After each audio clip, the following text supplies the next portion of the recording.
képen láttok, ez a macskám.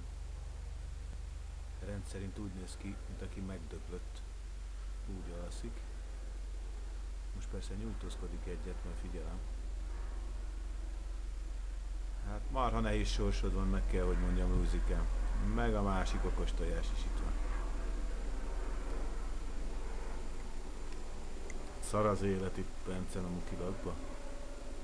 Igaz, cica? Mi van veled, Lúzikám?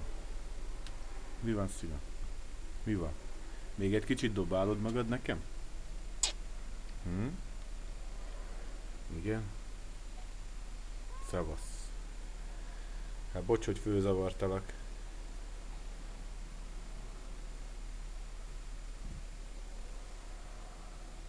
Mondjál valamit.